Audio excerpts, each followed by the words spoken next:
welcome back to this week's podcast for Crack the DAT, all things dental school, all things applying. So this week's super exciting. We're going to continue this series of applying to dental school and kind of just help with the journey that's happening right now. So this week we're talking about interviewing. That I know is a huge stressor for a lot of people. So hopefully this can help and kind of gear you in the right direction. So as I said, this week we're doing applying to dental school interviews. So I know the interview is super stressful and kind of seems like it's off in the far distance of the horizon, but I promise it's way, way sooner than you think it is. So I figured this would be a good time to talk and kind of introduce what you should expect in the interview process, and kind of you can look back at this video later and just kind of see, remind yourself some tips and tricks. There's a lot of resources out there, but I kind of wanted to provide my perspective on what my interview journey was like and kind of give the tips and tricks that I thought were most helpful for me when I went through this whole process a year ago. So first, before we begin, I wanted to just highlight some awesome things that Crack the DAT is doing right now. So they added some great things. So first, there's 100 new PAT floating cube questions. I know someone mentioned in one of the previous podcasts, they asked about the floating cube questions, and when I was going through the PAT, how to crack the BAT, I kind of briefly went over it and mentioned how it's really not that much different, and the approach to it isn't that much different, but there are different ways to tackle it, and getting exposure and then getting explanations for it is definitely the best way to approach it. So Crack the DAT offering 100 new floating cube questions is huge and definitely really great for exposure to those types of questions before you get to the real test. They do have explanations with the video or with the questions, so that's awesome and super great. Also, it's on mobile devices, so you can really do it anywhere. I know I talked about how helpful that was for me when I was going through my studying journey, is having the PAT practice on my phone. So really whenever I had downtime, if I was taking a train or a flight or whatever, traveling or waiting or kind of in between things at dinner, and I was just going to be on my phone, or even in bed, I could just look at that. So having it on the mobile device is awesome. I also wanted to highlight the application services that Crack the DAT offers. Those are great and really helpful, especially now that people are applying and we're really in the crux of the application cycle. Like everything from personal statement help to primary and secondary edits, for your primary and secondary applications, for your personal statement application, interview prep even. So getting practice on interviews, which we'll talk about later, is so important. And definitely how you perfect your craft and perfect your answers is just practicing all the time and getting feedback. So those are awesome resources that Crack the DAT is also offering. So definitely get involved with those and look out for them and just use those resources that are available. So, as always with these weekly podcasts, 10% off code for this week is Crack Interview 10. So definitely use that and share it to your friends, just to get some savings and, get maximize benefits. Also, 50% off winner is going to be announced at the end. So stay tuned and definitely watch through the end. You'll get awesome tips and you will get the chance of being entered into the 50% off raffle. So stay tuned for the end for that as well.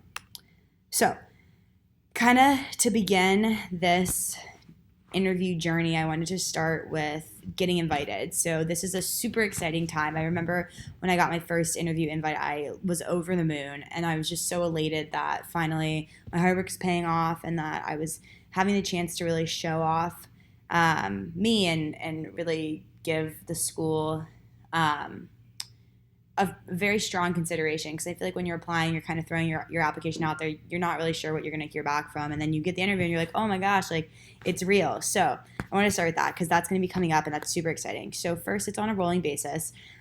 With that being said, each school slightly does this differently. So what I mean by it's on a rolling basis is It if you apply in January, say, or in July, say, and they are having their first interviews, say, end of August, you can be invited for that interview August 1. If you apply August 15th, you're obviously not going to get that August 1 invite.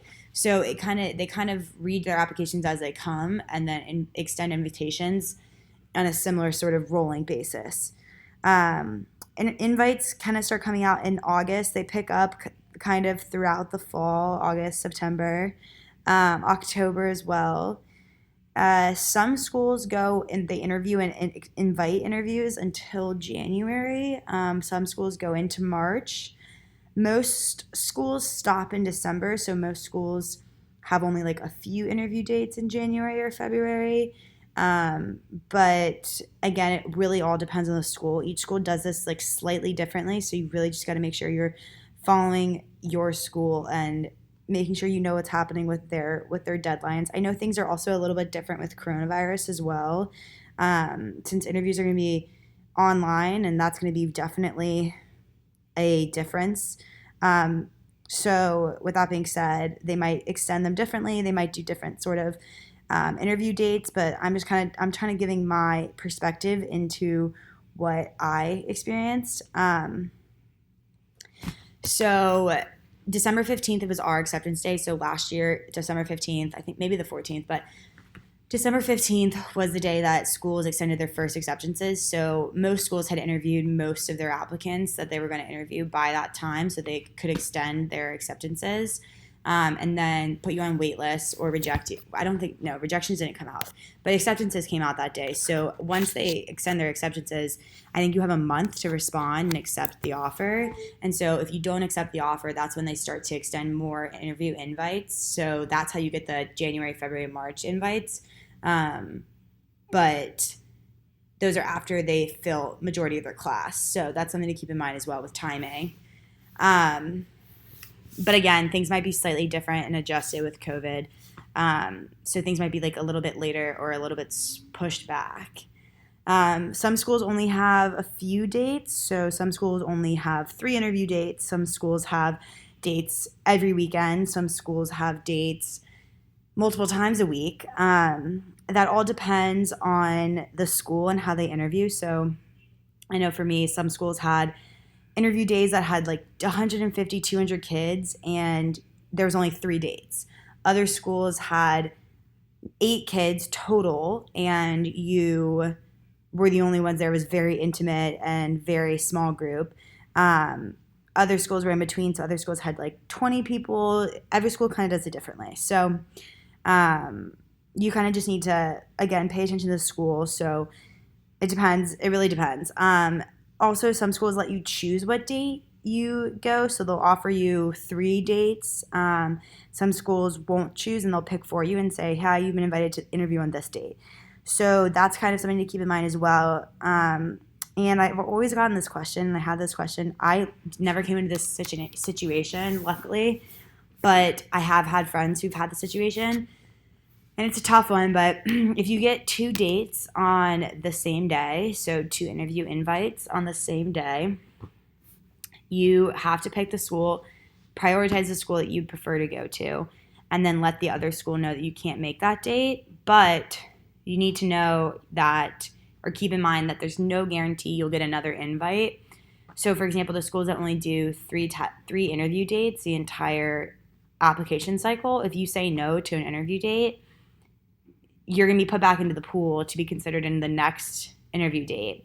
But if they don't have another interview date, then, you kind of lost your opportunity. So that's something that you have to kind of personally weigh and personally figure out what you want to do in that scenario.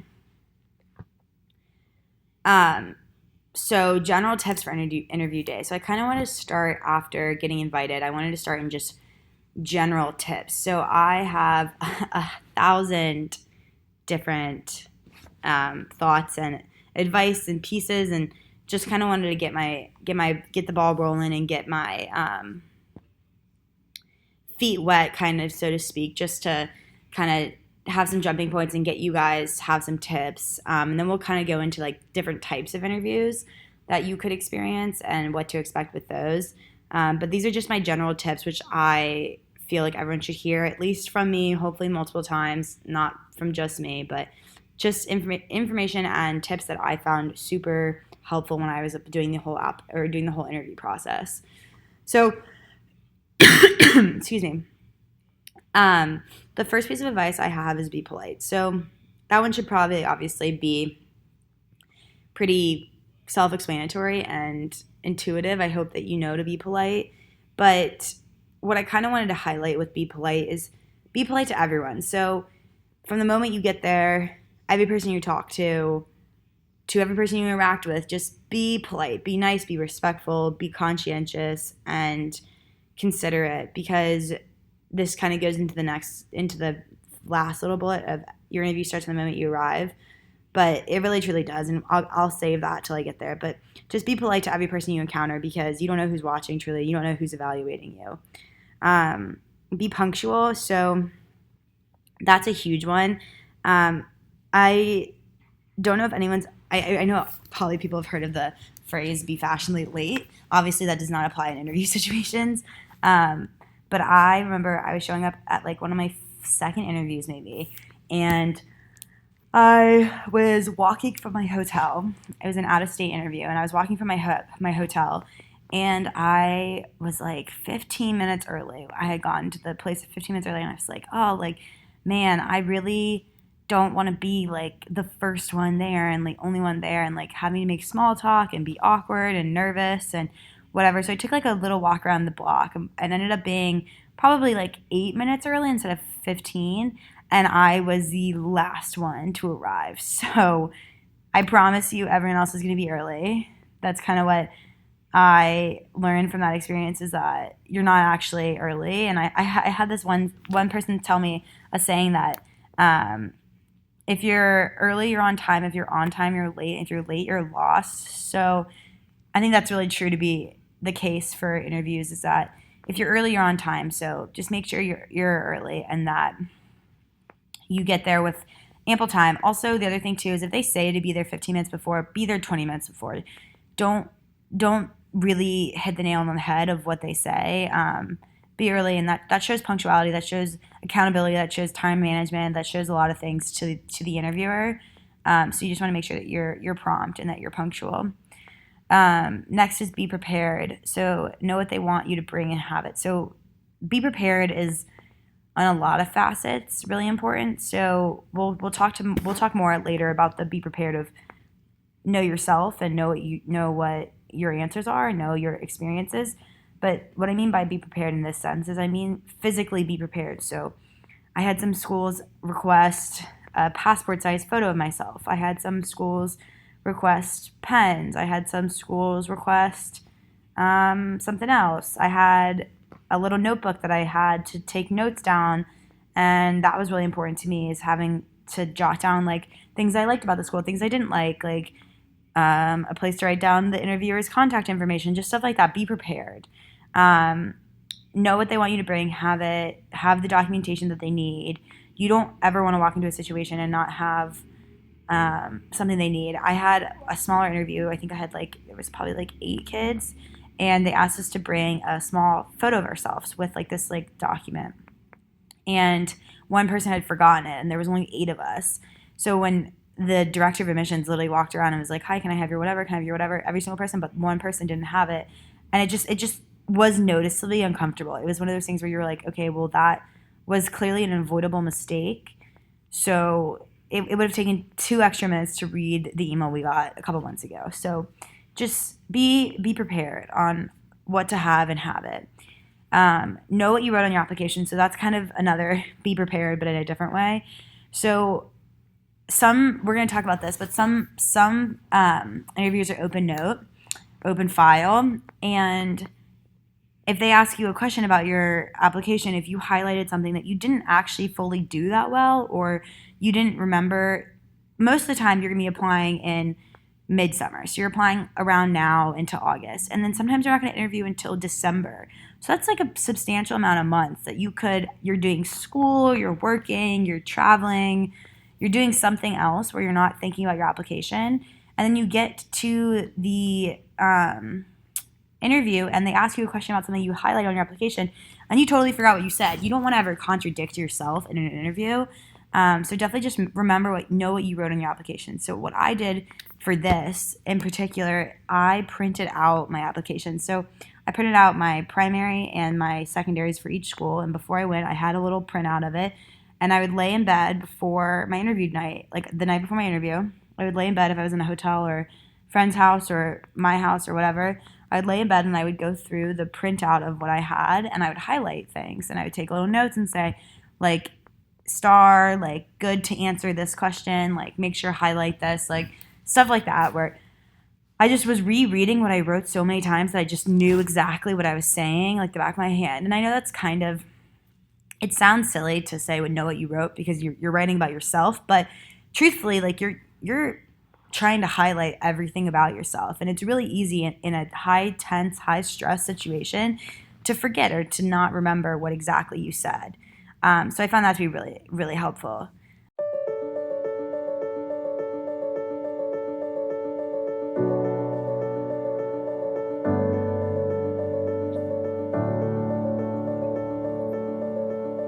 The SN1 reaction is the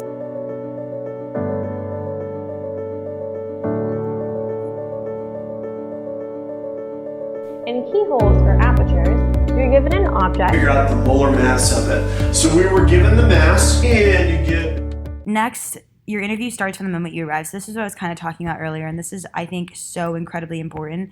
And I think it's also really hard for people to know or to realize.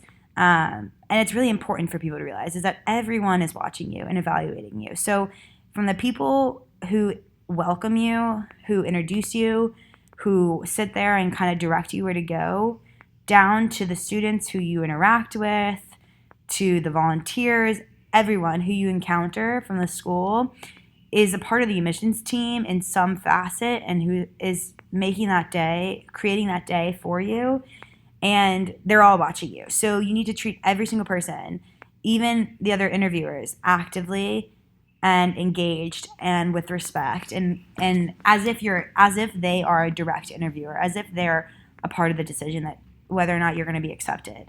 Kind of, I think a good example that I like to tell people about this too is you need to treat your other interviewees too with respect and just well, because an example I like to say is I have a friend who works in admissions, and she was saying that they were doing an admissions day for med school, and one of the admissions officers was setting up the catered lunch for everyone to have, all the interviewees to have. And she was setting up the lunch, and there was some banter going on between the two interviewees, and she was so turned off by it that she told someone about it and told another person, another admissions ambassador about it, and they decided to report it and told them that they needed to report that the admissions committee likes to know stuff like that because, right, how you act when you think no one's watching is how you truly act. And so those interviewees did not think other people were watching them, but even the person who was providing the food and setting up the food for them to eat got an insight into who they truly were when no one was watching, and that ended up hurting their chances of getting into the school. So just always be on your toes and really have your A game on from the moment you walk in to the moment you leave. Every single person that you encounter is going to be a part of your decision in some way or another.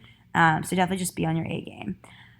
Next thing I like to say is don't dwell on things. So it's super easy to get in your head, especially on interview days when everything's stressful. If you didn't answer a question that you wanted to answer in a specific way, and then you remember later on that you wanted to answer in this way, or you didn't love the way you interacted with that random guy when you walked in, or you maybe were super dazed and you were coming out of the bathroom and stressed or something, and you have a negative interaction, don't dwell on those little things, because ultimately having you dwell throughout your interview day is just going to cause more harm than good.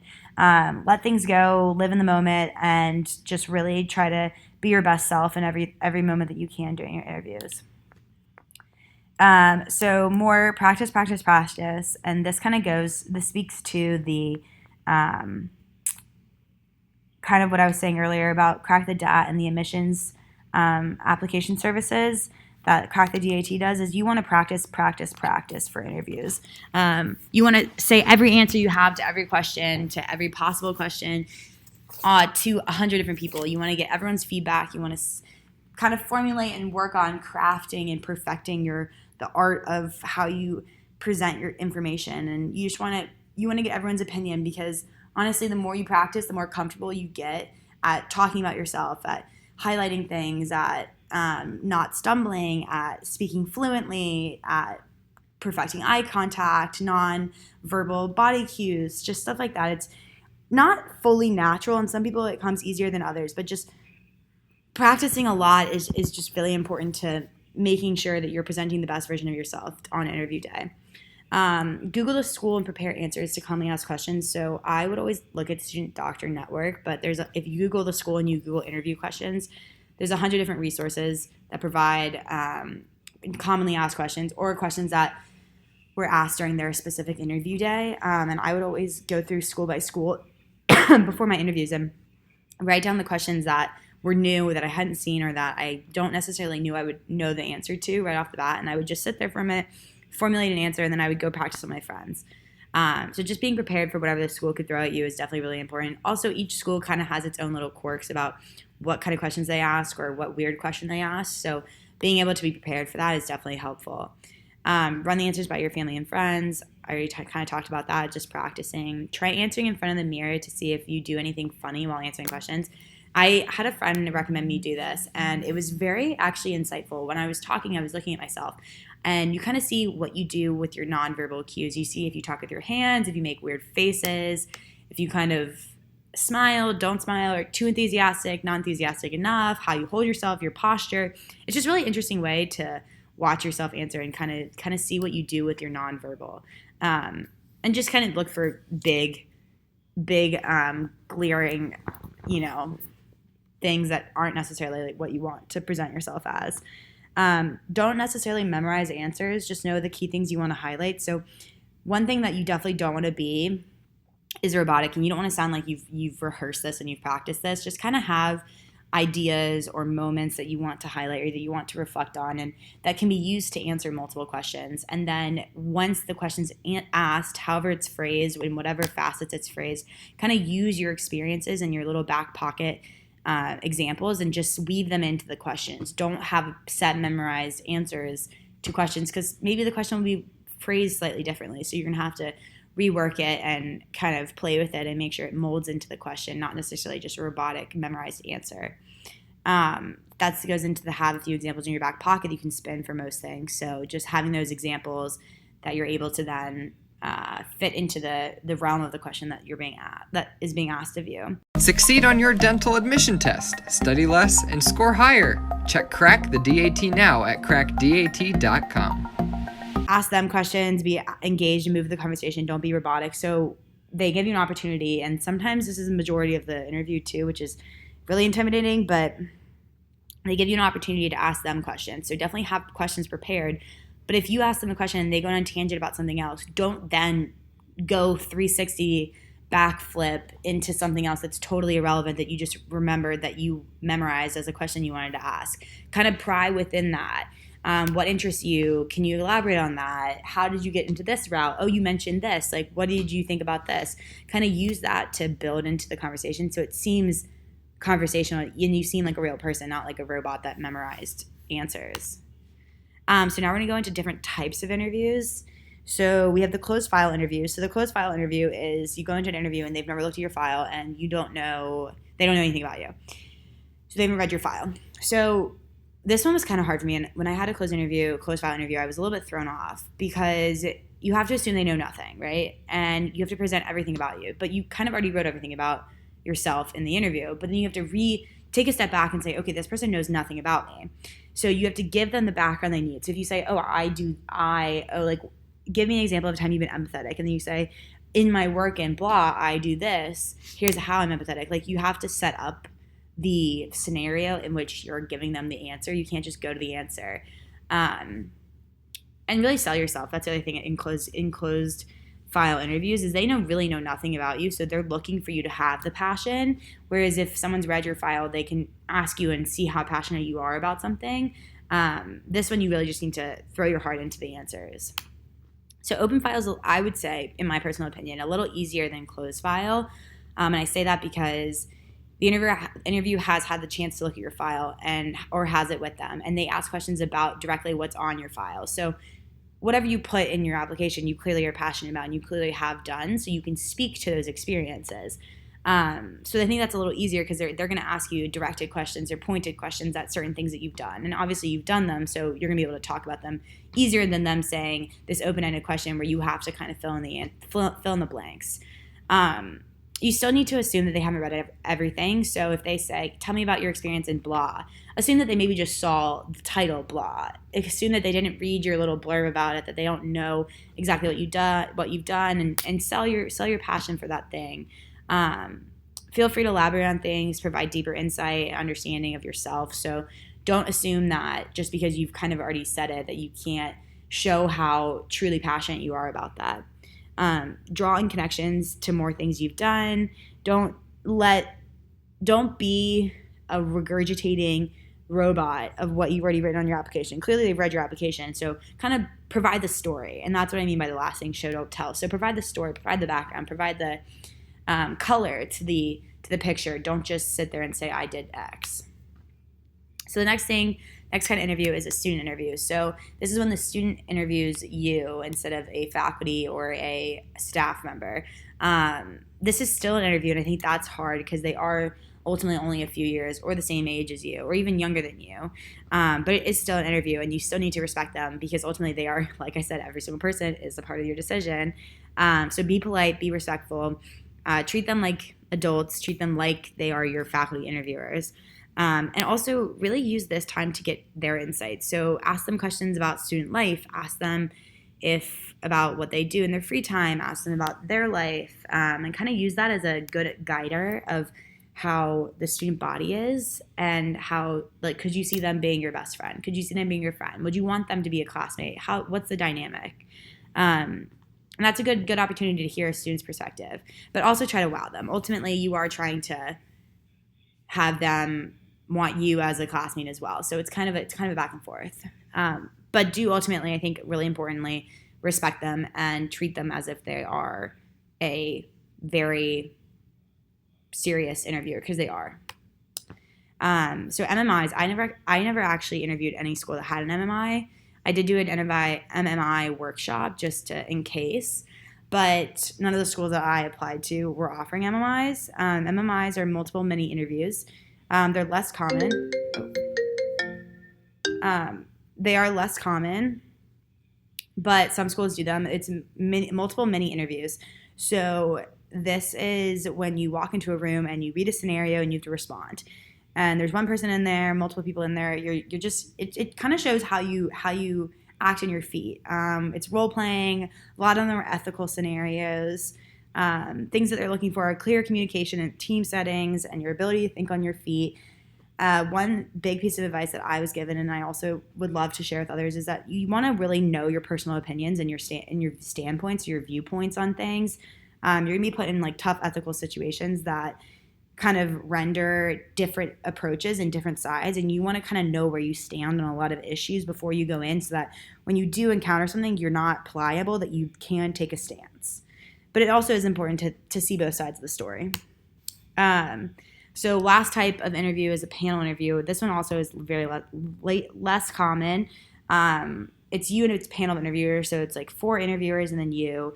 The 80-20 rule is what I've been told about this, is that whoever asks the question, you give them 80% of your time and then 20% of your time to everyone else in the room. This kind of just shows your ability to engage in multiple people, being a presenter, being open to engaging with everyone, and kind of panning back and forth is important here. Try to connect with each panelist as much as you can. I know it's awkward because there's four of them, one of you, but being able to draw little comparisons between a question asked there or an insight given here or whatever, and being able to make it into a conversational thing instead of a pointed question, answer.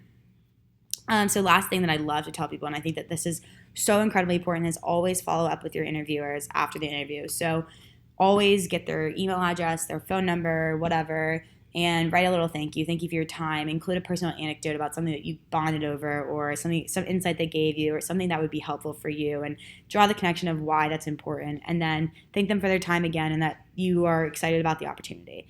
That's super important, and that follows up, and that just shows you're interested and shows that you care and that you are professional. So that's super important, and I think that's a huge piece of advice that I give to people. So now we're at the end of this week's podcast. As always, here's the discounts to crack the DAT. 10% off use the code apply. Oh, I mean the interview one, and then 50% off when announced too. So bye.